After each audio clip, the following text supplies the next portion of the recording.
hockey fans, and welcome to week 21, this week's look at the standings. And if you notice at the top, I've changed the numbering system because 21 in letters, well, it just doesn't fit.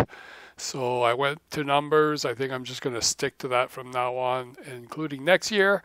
But yes, no changes really this time around. Carolina, Toronto switched places. Toronto has actually gotten worse.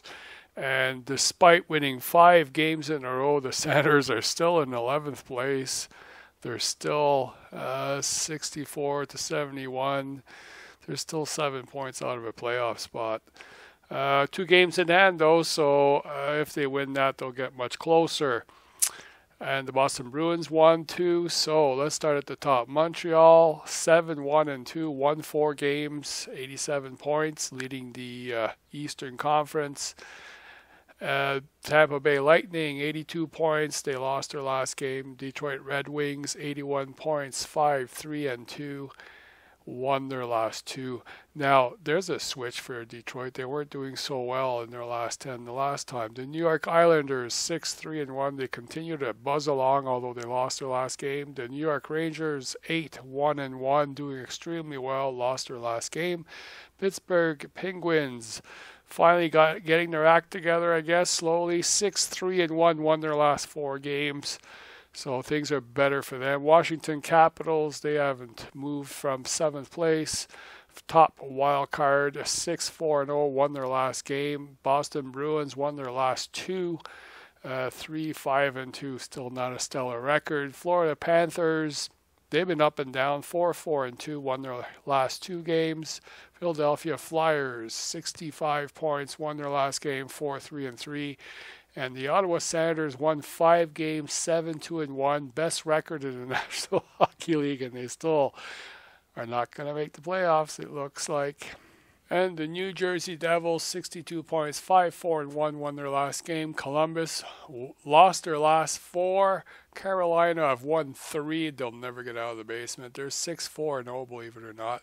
Toronto 3-6-1, lost their last 2. Buffalo Sabres lost their last game 3-5-2. And now for the Western Conference, the Nashville Predators continue to be at the top with 89 points. They've lost their last 2 games though, but are still 6-3-1. St. Louis Blues, just finished watching that one. They lost tonight. They're 6-3-1 as well with 85 points. Chicago Blackhawks made a whole bunch of moves, brought in Vermette and another defenseman. They've lost their last game, 4-3-3, 79 points. I don't think they're in any danger. The Anaheim Ducks, 87 points, 1-2-6-4-0 in their last 10. Vancouver Canucks, 75 points. They won tonight, 7-3-0. Calgary Flames, they moved up. They were out of the playoffs last week.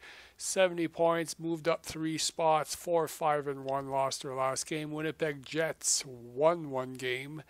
No change there, 76 points. Minnesota Wild, same thing, no change from last week, 73 points, 7-2-1 in their last 10, won their last 2 games. Los Angeles Kings back out of the playoffs. They've lost 3, dropped 3 spots, 7-3-0 though.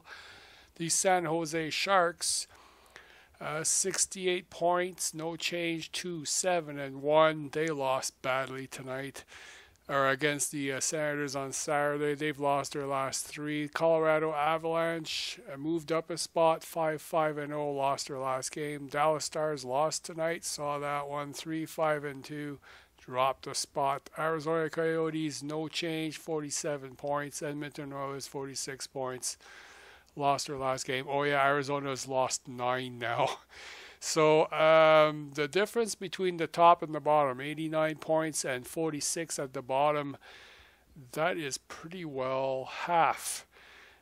So there's a problem. They talk about the salary cap making things even, and I know things run in cycles, but the Edmonton Oilers have been bad for years now, and some of it is on their management. They need to smarten that up, but Arizona hasn't been much better, and Dallas hasn't been in the playoffs for a while. So these things may run in cycles, but the top and the bottom of the league is still what it is. Until next week.